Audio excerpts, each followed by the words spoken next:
जय श्री राधे कृष्ण। श्रीमद् भागवत पुराण भाग 10 अध्याय 56 और 57 में स्यमंतक मणि की यह कथा वर्णित है। यह घटना द्वारका के समय की है, जब भगवान श्री कृष्ण पर एक गंभीर आरोप लगाया गया था। अब सोचिए, जब भगवान कृष्ण पर चोरी का आरोप लगाया जाए तो वह कितनी रोचक और रहस्यमयी कहानी हो सकती है। चलिए एक ऐसी यात्रा पर चलते हैं जहां भगवान ने अपने ऊपर लगे आरोप के बाद क्या किया और कैसे सत्य, धर्म और न्याय का उदाहरण भी स्थापित किया। कहानी की शुरुआत द्वारका नगरी के प्रभावशाली व्यक्ति सत्यराजित से होती है, जब वह सूर्यदेव से एक दिव्य रत्न स्यमंतक मणि प्राप्त करता है। यह मणि न केवल अद्वितीय थी, बल्कि इसके कारण हर दिन सोने का उत्पादन होता था, और जहां भी यह रहती थी वहां अकाल और दरिद्रता का नामो निशान नहीं रहता था। सत्यराजित ने इस मणि को अपने गले में धारण किया और गर्व के साथ द्वारका की गलियों में घूमने लगा। उसकी चमक और वैभव को देखकर लोग चकित हो गए, लेकिन यह चमक कुछ लोगों की आंखों में चुभने लगी। जब लोगों की बातें भगवान ने सुनी तो उन्होंने सत्यराजित को सलाह दी, सत्यराजित, यह मणि द्वारका के राजा उग्रसेन के पास होनी चाहिए। यह राज्य की समृद्धि का प्रतीक बन सकती है। लेकिन सत्यराजित ने इस सुझाव को ठुकरा दिया। उसके मन में लोभ और अहंकार था, आरोप की गूंज और कृष्ण की प्रतिज्ञा। कुछ समय बाद सत्यराजित ने मणि अपने भाई प्रसेन को दी, जो इसे पहनकर जंगल में शिकार के लिए गया। लेकिन वहां से प्रसेन कभी लौटकर नहीं आया।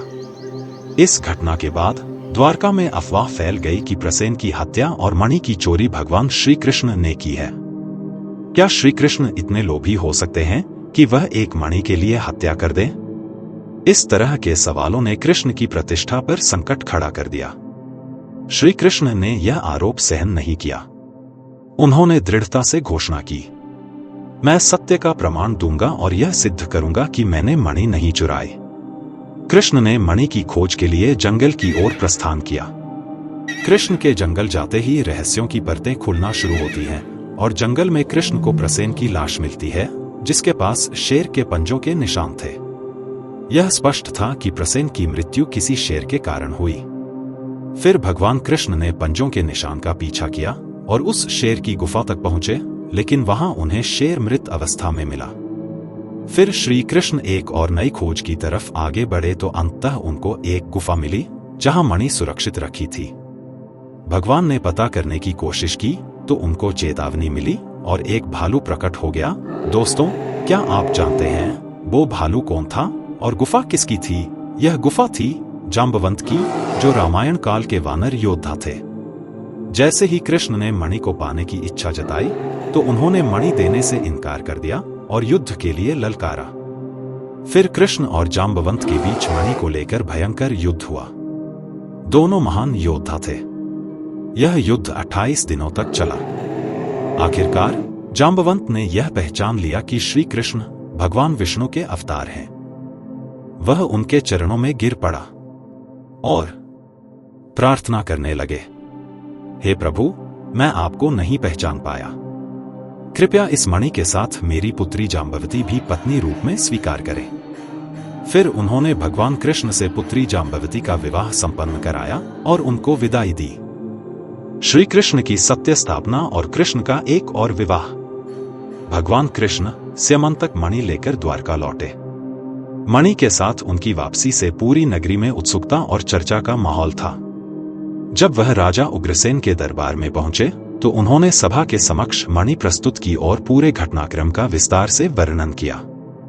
सभा में मौजूद सभी लोग श्री कृष्ण की सत्यनिष्ठा और धैर्य की प्रशंसा करने लगे। सत्यराजित, जो उस समय दरबार में उपस्थित था, यह देख स्तब्ध रह गया। उसे अपनी गलती और अकारण लगाए गए आरोप का बोध हुआ।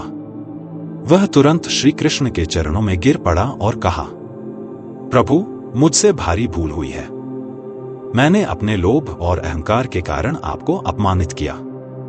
कृपया मुझे क्षमा करें। सत्यराजित ने मणि को श्री कृष्ण को सौंपने का प्रस्ताव किया, लेकिन श्री कृष्ण ने इसे अस्वीकार करते हुए कहा, यह मणि तुम्हारी है और तुम्हारे परिवार की समृद्धि का प्रतीक है, परंतु इसे सदैव धर्म और न्याय के लिए उपयोग करना।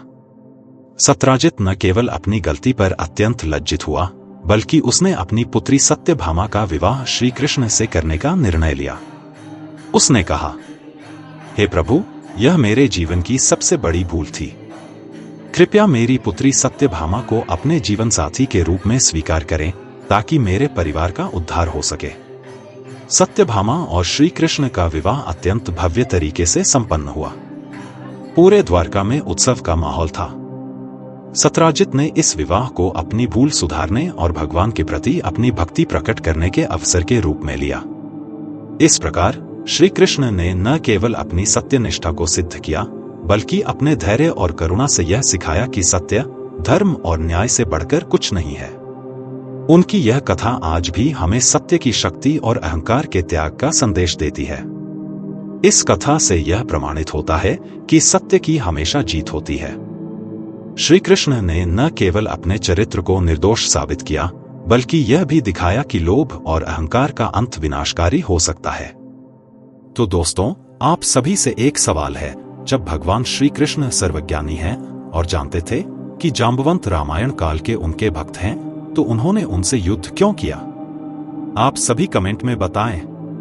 और दोस्तों, सत्यभामा का कृष्ण से विवाह हो गया और सत्यजित को मणि वापस तो मिल गई, लेकिन ज्यादा समय तक वो उनके पास नहीं रही। आगे की कहानी हम भाग 2 में लेकर आएंगे। तो ये थी आज की सुनी अनसुनी कहानी। अगर आपको कहानी अच्छी लगी हो तो लाइक करें।